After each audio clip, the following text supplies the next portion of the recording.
Di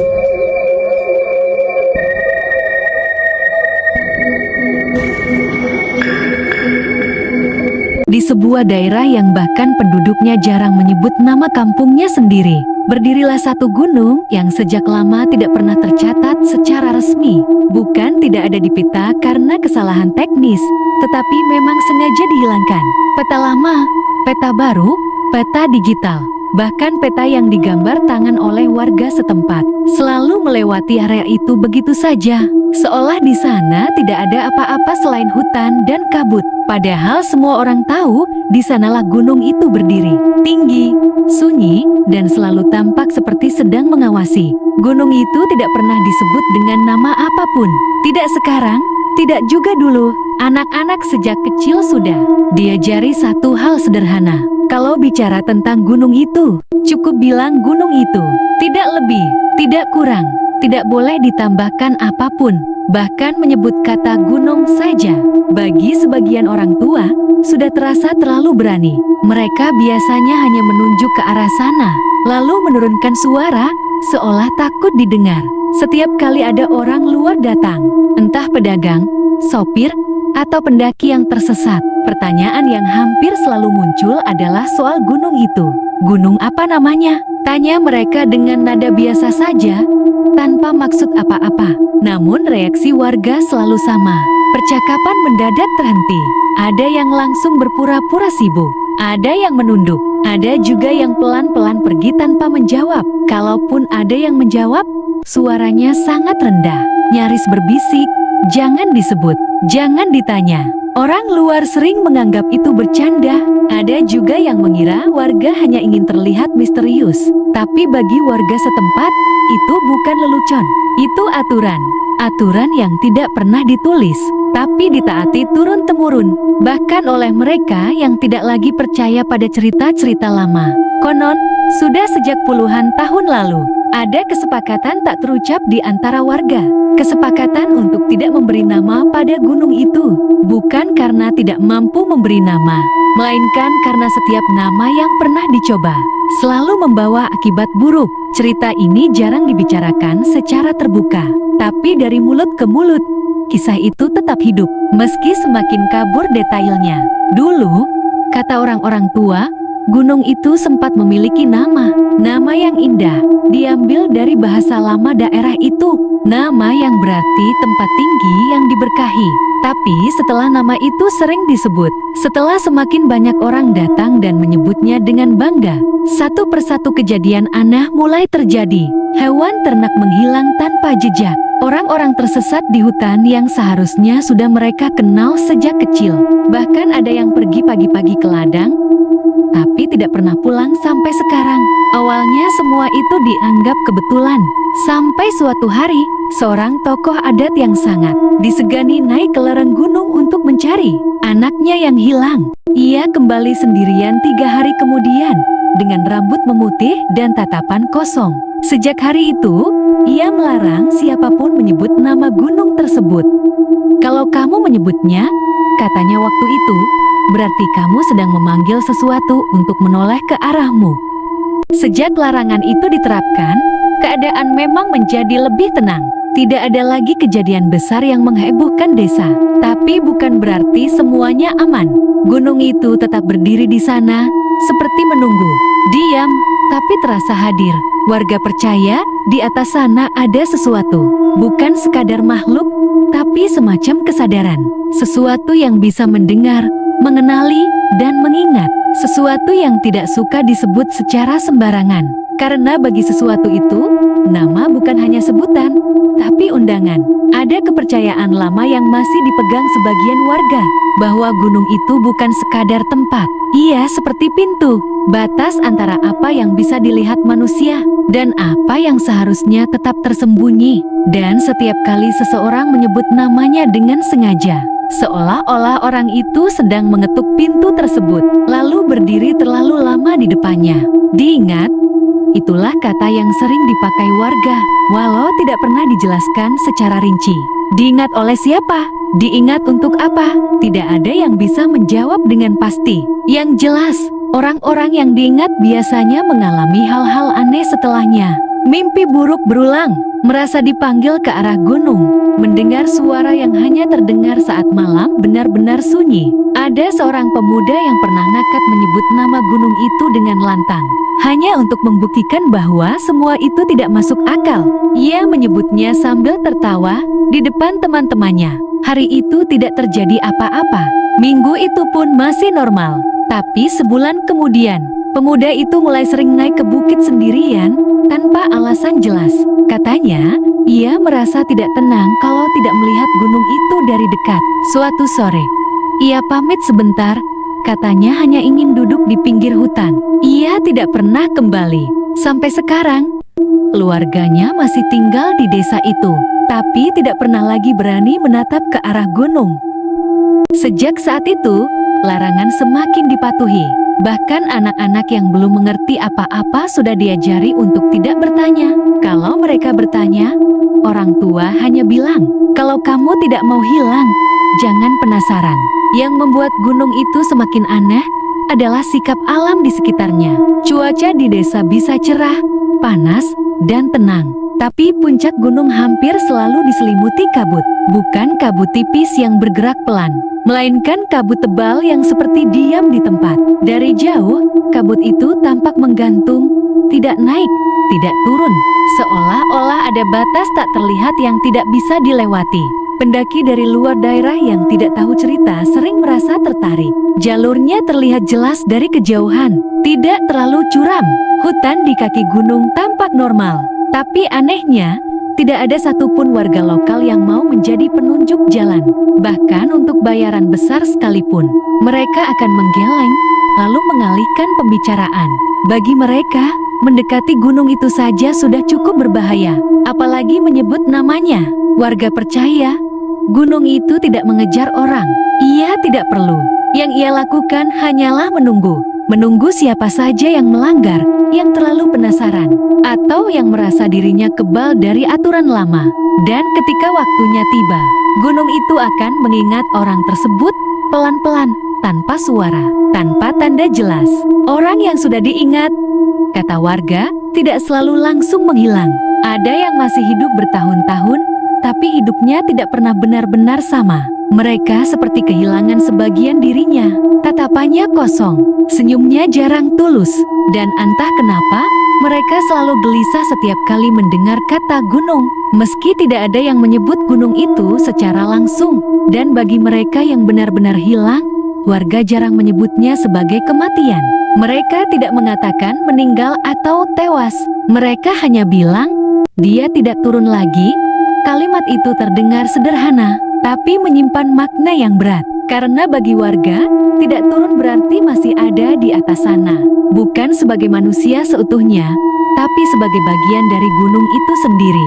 Sampai hari ini, tidak ada tanda peringatan, tidak ada papan larangan, tidak ada cerita resmi yang bisa ditemukan secara tertulis. Semua hanya hidup dalam bisikan, tatapan, dan kebiasaan menghindari satu arah tertentu saat senja datang. Dan selama gunung itu tetap tidak disebut namanya, warga percaya mereka masih aman.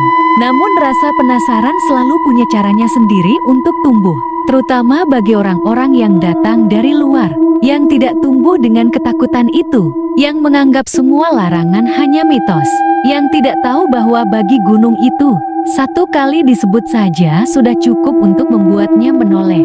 Dan ketika gunung itu menoleh, biasanya ada seseorang yang tidak pernah kembali. Raka datang ke daerah itu bersama 3 temannya dengan niat yang sebenarnya cukup sederhana. Ingin merasakan sensasi mendaki gunung yang belum ramai. Mereka bukan pendaki profesional, tapi juga bukan orang yang benar-benar awam. Setidaknya, mereka sudah beberapa kali naik gunung populer yang jalurnya jelas, base campnya ramai, dan sinyal ponsel masih bisa didapat di titik-titik tertentu. Namun gunung yang satu ini berbeda sejak awal. Tidak ada namanya di aplikasi peta digital manapun. Saat Raka mencoba mencari lewat ponsel, yang muncul hanya hamparan hijau tanpa penanda. Seolah-olah tempat itu memang tidak ingin ditemukan. Anehnya, meski tidak ada di peta, jalur menuju kaki gunung justru sangat jelas. Jalan setapak dari desa mengarah lurus ke hutan. Sudah dipadatkan oleh langkah-langkah kaki manusia entah sejak kapan. Tidak ada pelang, tidak ada papan penunjuk, tapi jejaknya nyata. Itu yang membuat Raka dan teman-temannya semakin yakin bahwa gunung ini pasti sering didatangi orang. Hanya saja mungkin belum terkenal. Keempat orang itu terdiri dari Raka sendiri, yang paling vokal dan selalu penasaran. Dimas, yang cenderung tenang dan rasional. Andi, si tukang bercanda yang suka menyepelekan hal-hal mistis. Dan Benny, yang paling pendiam, tapi justru paling peka terhadap suasana sekitar. Mereka tiba di desa itu menjelang siang, saat matahari masih cukup tinggi dan aktivitas warga terlihat normal. Anak-anak bermain di halaman rumah, ibu-ibu menjemur pakaian, dan beberapa bapak duduk di teras sambil merokok. Satu hal yang langsung terasa janggal adalah arah pandangan warga. Hampir tidak ada yang menoleh ke arah gunung, padahal gunung itu berdiri jelas di kejauhan, menjulang tinggi dan seolah mendominasi langit desa. Mata mereka selalu menghindar, seakan gunung itu tidak pantas dilihat terlalu lama. Sebelum masuk jalur pendakian, mereka berhenti di sebuah warung kecil di pinggir desa. Warung itu sederhana, hanya berdinding kayu dengan atap seng yang sudah berkarat di beberapa bagian. Di depannya, duduk seorang bapak tua dengan wajah keriput dan mata yang tampak lelah. Ia sedang menyeduh kopi hitam di gelas kecil. Gerakannya lambat tapi mantap. Raka yang paling depan menyapa dengan ramah dan membeli beberapa botol air serta mie instan. Awalnya, bapak itu melayani seperti pedagang biasa. Namun saat ia melihat ransel besar di punggung mereka dan sepatu gunung yang mereka pakai, gerakannya terhenti. Ia menatap satu persatu wajah mereka, lalu menghela napas panjang. "Mau naik ke atas?" tanyanya pelan, tanpa menunjuk ke arah manapun. "Iya, Pak," jawab Raka sambil tersenyum. "Cuma sebentar, 1 malam." Kalimat itu membuat wajah bapak tua itu berubah. Senyumnya menghilang, digantikan ekspresi yang sulit dijelaskan. Bukan marah, bukan takut, tapi seperti orang yang sudah tahu sesuatu yang tidak ingin ia ketahui lagi. Ia menaruh gelas kopinya, lalu mendekat sedikit ke arah mereka. Suaranya diturunkan, meski di sekitar tidak ada siapa-siapa yang tampak mendengarkan. "Kalau tetap mau naik," katanya, "ingat baik-baik, jangan lakukan 3 hal." Andi langsung melirik Raka, menahan senyum. Dimas diam saja, sementara Benny menunduk, memperhatikan tangan bapak itu yang sedikit gemetar. Bapak tua itu mengangkat satu jarinya. "Pertama, jangan menyebut nama apapun untuk gunung ini. Kalau kalian biasa kasih nama biar gampang cerita, jangan. Cukup bilang gunung ini dalam hati." Ia mengangkat jari kedua. "Kedua, kalau dengar ada yang manggil nama kalian, dari arah manapun, jangan menoleh, jangan jawab, jalan terus." Lalu jari ketiga terangkat, sedikit lebih lama dari 2 sebelumnya. "Ketiga, jangan bermalam lebih dari 1 malam. Begitu matahari terbit besok, turun." Setelah itu, bapak itu diam, menunggu, seolah memastikan kata-katanya benar-benar masuk. Raka mengangguk sopan. "Iya, Pak, siap." Dimas juga mengangguk. Andi ikut mengangguk sambil berkata, "Siap, Pak." Hanya Benny yang tidak langsung mengangguk. Ia menatap mata bapak itu sebentar, lalu menunduk dan berkata pelan, "Terima kasih, Pak." Bapak tua itu menatap Benny sedikit lebih lama, lalu mengangguk balik. "Kalau bisa, jangan naik," katanya lirih. "Tapi kalau sudah terlanjur, ingat itu saja." Mereka pun pamit dan berjalan menuju jalur pendakian. Begitu jarak mereka cukup jauh dari warung, Andi langsung tertawa kecil. "Serem amat, kayak di film," katanya. "Gunung aja diperlakukan kayak makhluk hidup." Raka ikut tersenyum.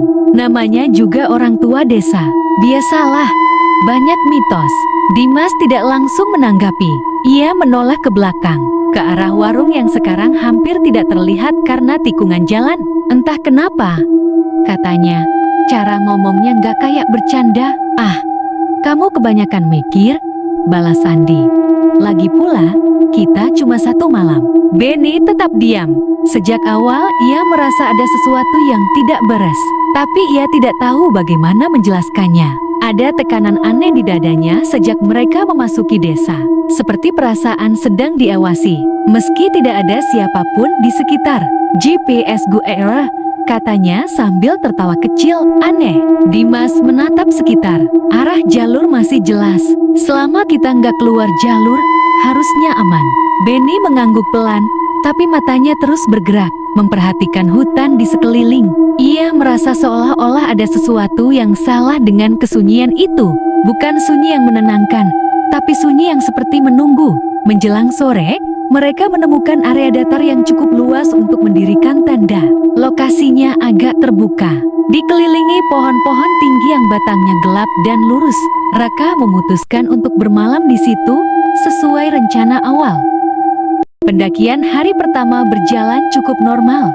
Jalurnya landai di awal. Hutan masih terang karena sinar matahari bisa menembus sela-sela pepohonan. Suara burung terdengar, serangga beterbangan, dan tidak ada tanda-tanda yang terasa aneh. Bahkan Andi sempat berkata bahwa gunung ini terasa lebih ramah dibanding gunung-gunung populer yang pernah mereka daki. Namun semakin ke atas, suasana mulai berubah pelan-pelan. Pepohonan menjadi lebih rapat, cahaya matahari berkurang, dan udara terasa lebih dingin meski hari masih siang. Jalur masih jelas, tapi tidak ada tanda bekas kem atau sampah pendaki lain.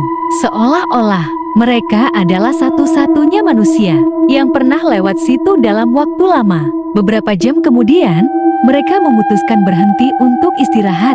Saat duduk dan membuka bekal, Raka mencoba mengecek ponselnya. Tidak ada sinyal sama sekali. Bahkan kompas digitalnya sempat berputar tidak menentu sebelum akhirnya mati. Saat matahari mulai tenggelam, kabut tipis turun perlahan. Awalnya hanya seperti asap, tapi lama-lama semakin tebal. Suhu udara turun cukup drastis. Mereka menyalakan jaket, memasak makan malam, dan mencoba bercanda untuk mengusir rasa canggung yang mulai muncul. Namun ada satu hal yang tidak mereka sadari. Sejak matahari benar-benar hilang, suara hutan ikut menghilang. Tidak ada lagi suara burung malam, tidak ada jangkrik, tidak ada hembusan angin yang terdengar jelas. Hutan itu seperti menahan napas. Saat api unggun dinyalakan, nyalanya tidak stabil. Padahal kayu yang mereka pakai kering. Api sering mengecil sendiri, lalu membesar tiba-tiba. Seolah-olah ada hembusan angin yang tidak mereka rasakan. "Andi, kamu dengar nggak?" tanya Benny tiba-tiba. "Mendengar apa?" Andi menjawab santai. Benny menggeleng. "Nggak apa-apa." Ia sebenarnya mendengar sesuatu. Bukan suara yang jelas, lebih seperti bisikan yang bercampur dengan kabut. Seperti ada yang memanggil, tapi terlalu jauh untuk dipastikan. Raka menepuk tangannya. "Santai aja, kita capek, makanya halu." Malam semakin larut. Kabut kini benar-benar menyelimuti area tanda. Jarak pandang hanya beberapa meter. Senter yang mereka nyalakan seperti tertelan oleh putihnya kabut. Dan disitulah, tanpa mereka sadari, larangan pertama mulai diabaikan. Bukan dengan sengaja, bukan dengan lantang, tapi cukup untuk didengar oleh sesuatu yang sejak awal sudah menunggu. "Gunung ini aneh ya?" kata Andi sambil tertawa kecil. Tidak ada yang menjawab. Api unggun tiba-tiba padam, dan dari balik kabut terdengar suara langkah pelan mendekat. Kabut malam itu turun dengan cara yang tidak wajar, bukan perlahan seperti biasanya, bukan juga datang dari arah lembah atau mengikuti perubahan suhu. Kabut itu seolah jatuh dari langit, menutup area perkemahan mereka hanya dalam hitungan menit. Awalnya hanya tipis di bagian kaki, seperti asap yang merayap di tanah. Tapi tidak sampai 5 menit kemudian, jarak pandang menyusut drastis. Pohon-pohon tinggi yang tadi masih terlihat jelas, kini hanya tampak sebagai bayangan hitam yang berdiri kaku, seperti sosok-sosok yang sedang mengawasi dari kejauhan. Api unggun yang mereka nyalakan mulai mengecil. Dimas sempat menambahkan kayu kering yang baru saja diambil dari bawah terpal. Yakin api akan kembali besar. Tapi anehnya, nyala api justru berkedip, seperti kehabisan napas, lalu padam begitu saja. Tidak ada hujan, tidak ada angin kencang. Kayu yang terbakar pun benar-benar kering. Seharusnya api itu bertahan lebih lama. "Loh, Andi bersuara sambil berdiri. Tadi apinya gede. Dimas berjongkok, mencoba menyalakan kembali dengan korek. Api sempat menyala kecil, lalu mati lagi. Ia mencoba sekali lagi, hasilnya sama. Api seperti menolak untuk hidup. Kayunya aneh, gumam Dimas. Meski ia sendiri tahu tidak ada yang salah dengan kayu itu. Kabut semakin tebal. Udara terasa dingin menusuk, bukan dingin biasa, melainkan dingin yang merayap pelan ke dalam jaket dan menyentuh kulit. Benny menarik jaketnya lebih rapat. Sejak api padam, perasaannya semakin tidak enak. Jantungnya berdebar tanpa alasan jelas, seperti ada peringatan yang terlambat ia sadari. Saat itulah suara itu terdengar. Pelan, sangat pelan, hampir seperti angin yang tersangkut di antara pepohonan. Tapi jelas bukan suara alam. Suara itu seperti bisikan, namun diucapkan dengan jelas, memanggil satu nama. Raka. Raka yang sedang duduk bersandar di ranselnya langsung menegang. Awalnya ia berpikir itu hanya perasaannya. Ia menoleh sedikit ke arah Dimas dan Andi, memastikan apakah mereka juga mendengar hal yang sama. Tapi wajah mereka terlihat biasa saja, masih sibuk dengan api unggun yang mati. Suara itu terdengar lagi, kali ini lebih dekat, lebih jelas. Raka. Nada suaranya datar, lembut, seperti suara perempuan yang sedang memanggil seseorang yang ia kenal baik. Tidak ada teriakan, tidak ada ancaman. Justru itulah yang membuatnya terasa salah. Suara itu terlalu akrab untuk berada di tengah hutan berkabut seperti ini. Raka menelan ludah, dadanya terasa sesak. Ia mencoba meyakinkan dirinya bahwa itu hanya halusinasi akibat lelah. Seharian berjalan, udara dingin, dan suasana yang memang sudah menekan. Ia hampir berhasil meyakinkan dirinya sendiri. Sampai suara itu terdengar untuk ketiga kalinya. Raka. Kali ini tepat di belakangnya. Tanpa berpikir panjang, tanpa sempat mengingat larangan bapak tua di warung, refleks tubuh Raka mengambil alih. Ia menoleh, dan dunia seperti berhenti bergerak. Di balik kabut putih keabu-abuan itu, berdiri sebuah sosok, tidak jauh, mungkin hanya 5 atau 6 langkah dari tempatnya duduk. Sosok itu tinggi, terlalu tinggi untuk disebut manusia normal. Tubuhnya kurus, memanjang, seolah tulangnya ditarik ke atas. Kepalanya miring ke satu sisi dengan sudut yang tidak wajar, seperti lehernya patah tapi tetap menyangga kepala. Namun yang membuat darah Raka seakan membeku adalah wajahnya. Wajah itu adalah wajahnya sendiri. Bentuk hidung yang sama, garis rahang yang sama, rambut yang sama, hanya saja terlihat lebih panjang dan kusut. Kulitnya pucat keabu-abuan, seperti mayat yang terlalu lama direndam air. Matanya terbuka lebar, hitam seluruhnya tanpa putih mata, dan bibirnya tersenyum. Senyum yang terlalu lebar, senyum yang tidak seharusnya bisa dibuat oleh wajah manusia. Raka ingin berteriak, tapi suaranya tertahan di tenggorokan. Ingin lari, tapi kakinya seperti ditanam ke tanah. Sosok itu tidak bergerak mendekat. Ia hanya berdiri diam, setengah tersembunyi kabut, menatap Raka dengan intensitas yang membuat kepala Raka terasa berdenyut. Bibir sosok itu bergerak, menirukan gerakan bibir Raka saat berbicara, tapi tidak ada suara yang keluar, atau mungkin ada, tapi hanya bisa didengar oleh Raka. Dalam kepalanya, Raka mendengar bisikan pelan, seolah berasal dari dalam pikirannya sendiri. Kata-katanya tidak jelas, terputus-putus, seperti orang yang baru belajar berbicara. Tapi satu kalimat terdengar jelas. Akhirnya, kamu menoleh. Kabut tiba-tiba bergerak. Sosok itu memudar, seperti larut ke dalam putihnya kabut. Dalam sekejap, ia menghilang, seolah tidak pernah ada. Rak, suara Dimas terdengar panik. Kamu kenapa? Raka tersentak, tubuhnya gemetar hebat. Napasnya tersengal, keringat dingin mengalir dari pelipis meski udara sangat dingin. Andi dan Benny kini berdiri di depannya, wajah mereka pucat, mata penuh kebingungan. Kamu bengong dari tadi, kata Andi. Kami panggil nggak nyahut. Raka membuka mulut, ingin menceritakan apa yang baru saja ia lihat. Tapi entah kenapa, kata-kata itu tidak mau keluar. Setiap kali ia mencoba menyebutkannya, kepalanya terasa sakit, seperti ditekan dari dalam. Akhirnya ia hanya menggelang pelan. Gak apa-apa, katanya lirih. Cuma capek. Benny menatap Raka dengan tatapan tidak yakin. Sejak api padam dan kabut turun, ia juga merasakan sesuatu yang aneh. Tapi melihat kondisi Raka sekarang, perasaan itu berubah menjadi ketakutan nyata. Mereka memutuskan masuk ke tenda lebih cepat. Tidak ada lagi bercanda malam itu. Tidak ada cerita, tidak ada tawa. Hanya suara resleting tanda dan napas mereka yang terdengar terlalu keras di tengah kesunyian hutan. Di dalam tenda, Raka tidak bisa memejamkan mata. Setiap kali ia mencoba tidur, bayangan wajah itu muncul lagi di balik kelopak matanya. Senyum lebar itu, tatapan kosong itu.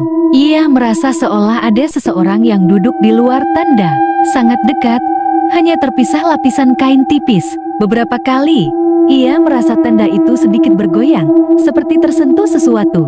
Tapi ia tidak berani bersuara, tidak berani bergerak. Ia hanya memeluk lututnya, menatap kosong ke arah kain tenda yang bergelombang tertiup kabut. Menjelang dini hari, Benny terbangun karena mendengar suara bisikan.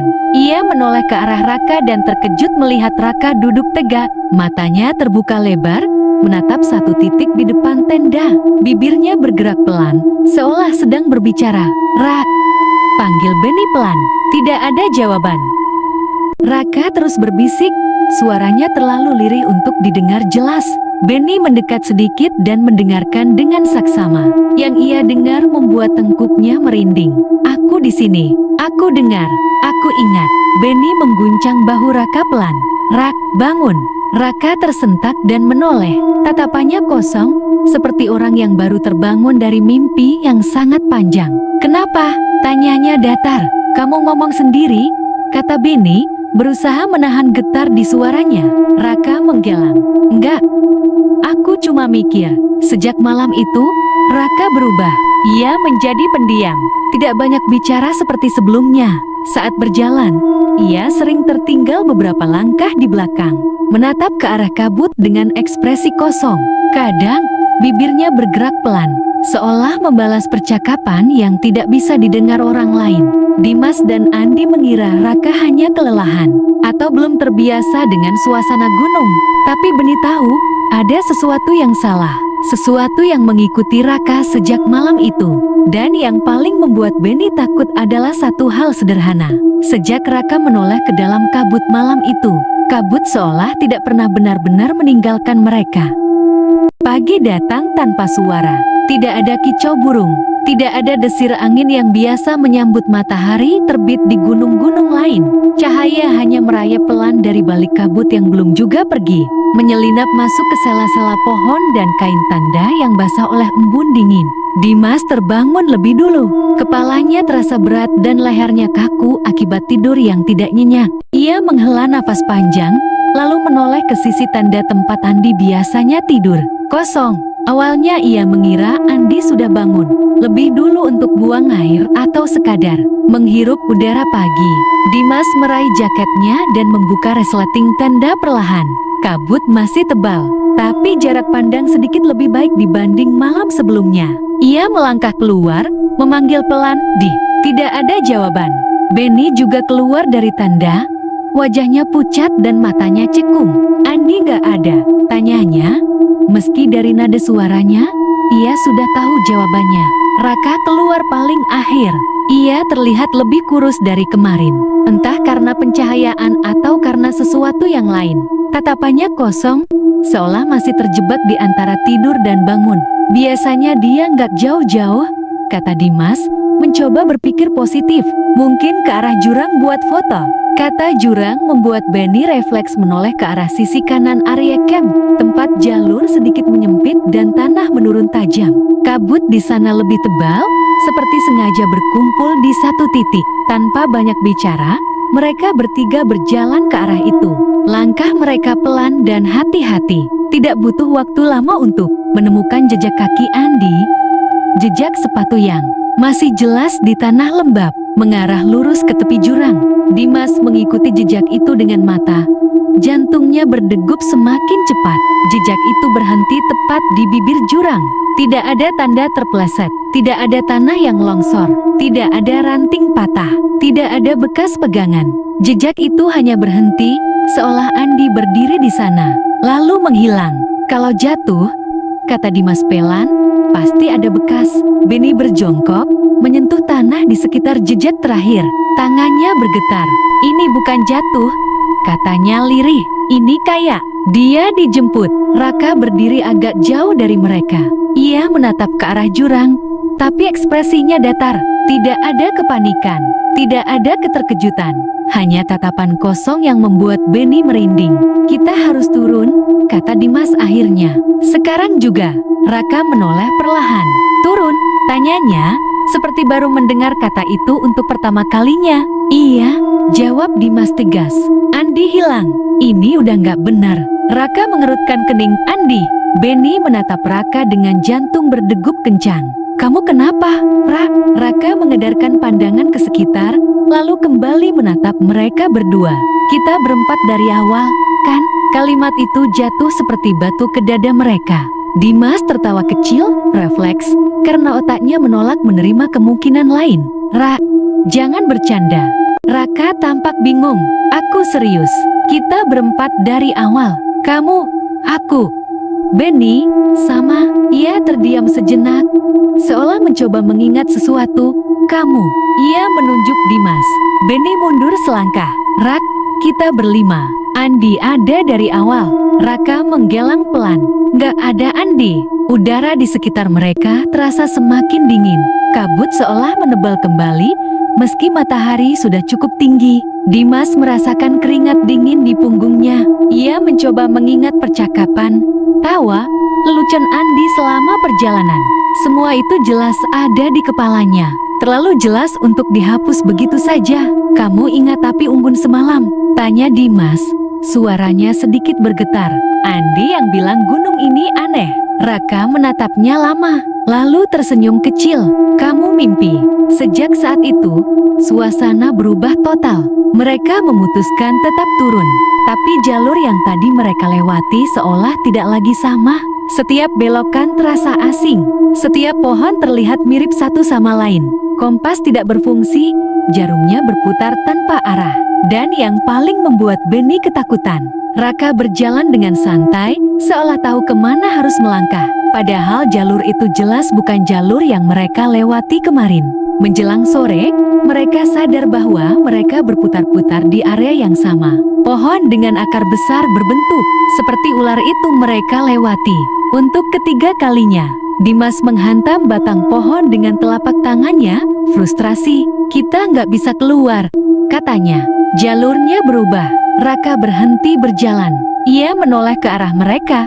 Matanya terlihat lebih gelap dari biasanya. Memang belum waktunya. Benny merasa dadanya sesak. Waktunya apa? Raka tidak menjawab. Ia hanya melanjutkan berjalan, masuk lebih dalam ke hutan, ke arah yang seharusnya tidak mereka tuju. Tapi entah kenapa, kaki mereka tetap mengikuti, seolah ada tarikan halus yang tidak bisa dilawan. Malam kedua datang lebih cepat dari yang mereka perkirakan. Langit gelap sebelum matahari benar-benar tenggelam. Kabut kembali turun, lebih tebal, lebih dingin, dan membawa bau tanah basah yang menusuk hidung. Mereka terpaksa mendirikan tenda lagi di area yang sama sekali tidak mereka kenali. Tidak ada yang berbicara saat tanda berdiri. Tidak ada api unggun. Tidak ada rencana. Mereka hanya duduk diam, mendengarkan napas masing-masing. Saat malam benar-benar turun, suara itu datang. Langkah kaki, awalnya satu, pelan, menginjak daun kering di luar tanda. Dimas menahan napas. Tubuhnya kaku. Ia menoleh ke arah Benny, yang terlihat sama tegangnya. Langkah itu berhenti, lalu terdengar langkah lain, dari arah berbeda. Dan satu lagi, mengelilingi tanda.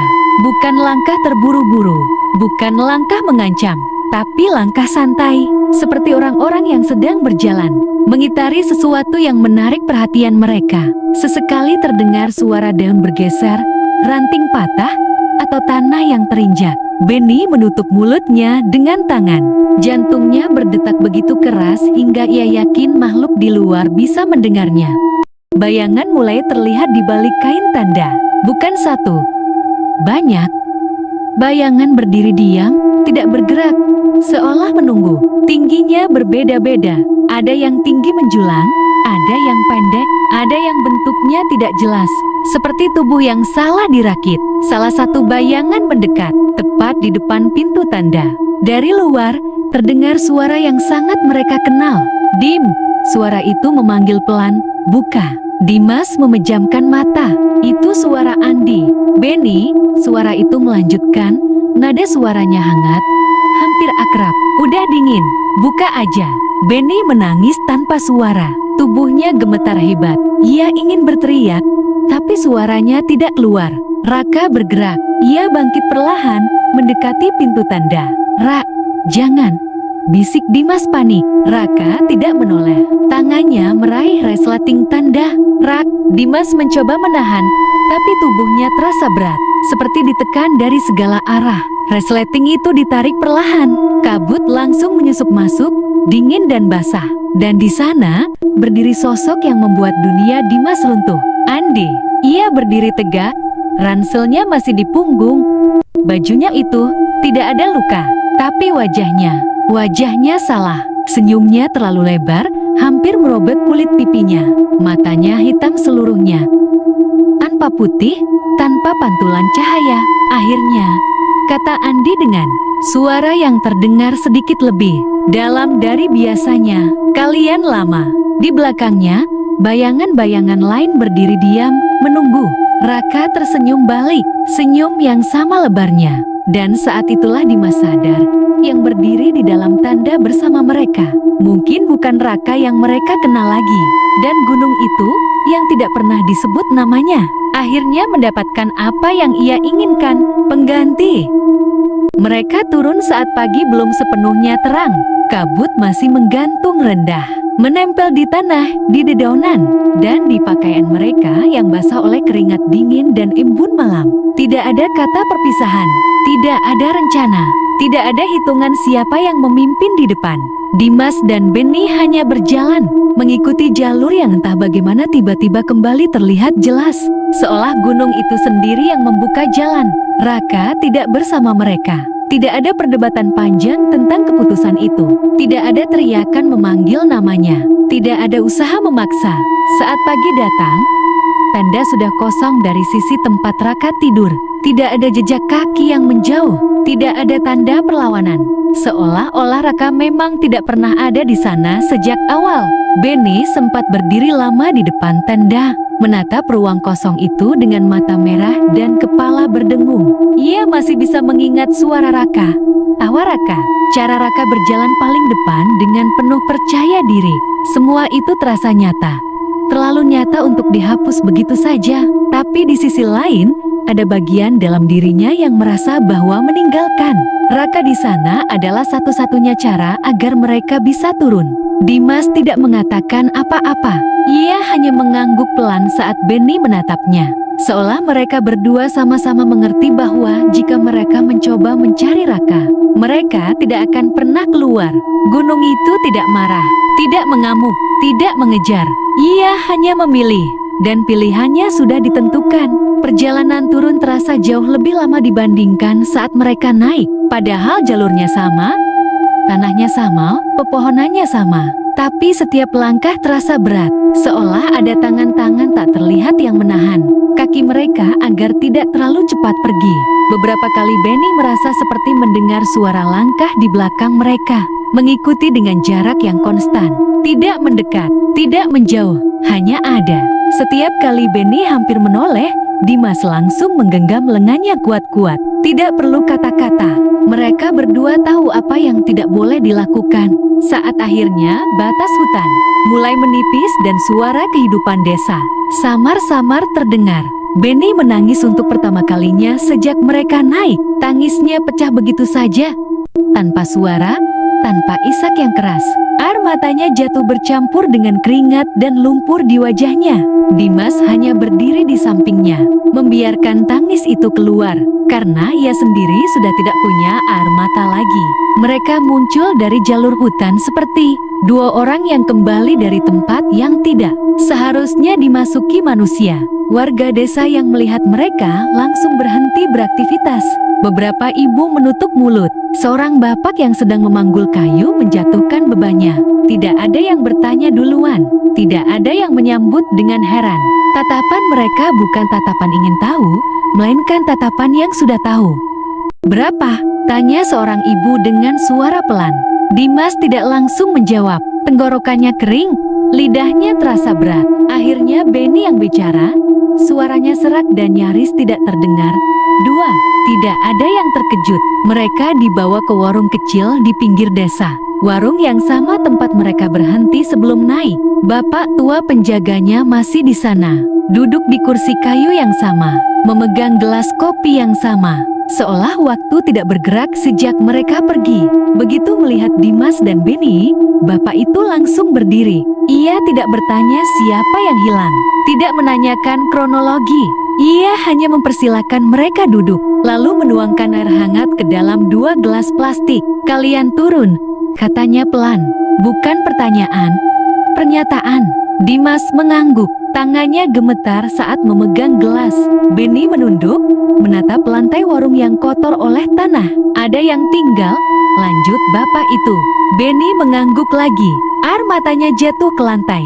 Beberapa warga mulai berkumpul di sekitar warung, menjaga jarak, tidak berisik, seolah berada di dekat orang yang baru saja keluar dari pemakaman.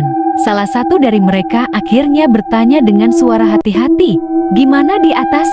Dimas menatap mereka satu persatu. Ia membuka mulut, tapi kata-kata terasa tidak cukup. Tidak ada kalimat yang bisa menjelaskan apa yang mereka alami, tanpa terdengar seperti cerita orang gila. Akhirnya ia hanya berkata satu hal, kalimat yang keluar begitu saja tanpa dipikirkan, "Gunung itu hidup." Suasana langsung berubah. Beberapa warga menunduk, ada yang menghela nafas panjang, ada yang menggumamkan doa pelan. Bapak tua penjaga warung menggelang pelan. "Bukan hidup," katanya. Suaranya tenang, tapi berat. Gunung itu mengganti. Ia duduk kembali, menatap ke arah gunung yang puncaknya masih tertutup kabut. Dari dulu begitu, kalau ada yang naik dan melanggar, gunung itu tidak mengusir, tidak menghukum. Ia cuma memilih siapa yang boleh pulang. Dimas menelan ludah. "Diganti? Gimana maksudnya, Pak?" Bapak itu menatap Dimas, matanya lelah, seolah sudah terlalu sering menjelaskan hal yang sama. Gunung itu tidak suka kosong. Kalau ada yang diambil, harus ada yang tinggal. Bukan sebagai manusia, tapi sebagai bagian dari gunung. Benny terisak kecil. "Raka," katanya pelan. Bapak itu mengangguk. Dia sudah diingat. Kata itu kembali muncul. Diingat? Bukan dimakan, bukan dibunuh, tapi diingat. Seolah Raka kini menjadi kenangan yang melekat di tubuh gunung itu sendiri. "Makanya kami gak pernah sebut namanya," lanjut bapak itu. "Nama itu undangan. Kalau sudah dipanggil, ia harus ada yang menjawab." Dimas teringat wajah Raka yang tersenyum aneh di malam kedua. Teringat cara Raka membuka resleting tanda tanpa ragu. Teringat senyum yang sama lebarnya dengan sosok di luar tanda. Dadanya terasa sesak. "Kami bakal lihat dia lagi?" tanya Benny dengan suara hampir putus asa. Bapak itu terdiam cukup lama, lalu berkata pelan, "Kalau ada yang naik lagi, mungkin." Dimas dan Benny tinggal di desa itu sampai sore. Warga memberi mereka makanan, meminjamkan pakaian kering, tapi tidak ada yang banyak bicara. Semua seolah berjalan sesuai kebiasaan lama. 2 orang turun, 1 tidak. Itu bukan hal baru bagi mereka. Saat matahari mulai condong ke barat, kabut di puncak gunung sedikit menipis. Untuk sesaat, puncaknya terlihat jelas, dan di sana berdiri satu sosok. Benny yang pertama melihatnya, tubuhnya langsung kaku. Ia menunjuk dengan tangan gemetar, "Dim." Dimas mengikuti arah tunjukannya. Di puncak gunung itu, berdiri seorang laki-laki. Tubuhnya tampak kecil dari kejauhan, tapi cukup jelas untuk dikenali. Ia berdiri diam, lalu mengangkat satu tangan dan melambaikannya pelan. Wajahnya tidak bisa terlihat jelas dari jarak itu, tapi senyumnya terlihat, senyum yang terlalu lebar. Benny jatuh terduduk. Dimas memalingkan wajahnya, tidak sanggup menatap lebih lama. Bapak penjaga warung berdiri di samping mereka. "Itu bukan Raka lagi," katanya pelan. "Itu yang menjaga. Sejak hari itu, Dimas dan Beni tidak pernah lagi mendaki gunung manapun. Beni sering terbangun tengah malam karena mimpi buruk, mendengar suara yang memanggil namanya dari kejauhan. Dimas beberapa kali merasa seperti dilihat dari belakang saat ia sendirian. Meski ketika menoleh, tidak ada siapa-siapa. Mereka tidak pernah menceritakan kisah itu secara lengkap kepada siapapun. Hanya potongan-potongan kecil, peringatan samar, larangan tanpa penjelasan. Dan sampai sekarang, setiap kali ada pendaki baru yang datang ke desa itu, warga selalu mengingatkan hal yang sama. Jangan sebut namanya, jangan menoleh, jangan bermalam lebih dari 1 malam. Karena gunung tanpa nama itu tidak marah, ia hanya tidak pernah melepaskan. Dan setiap kali kabut menyingkap puncaknya, selalu ada satu sosok berdiri di sana, melambaikan tangan pelan kepada siapapun yang cukup penasaran untuk melihat. Wajahnya berbeda-beda, tapi senyumnya selalu sama.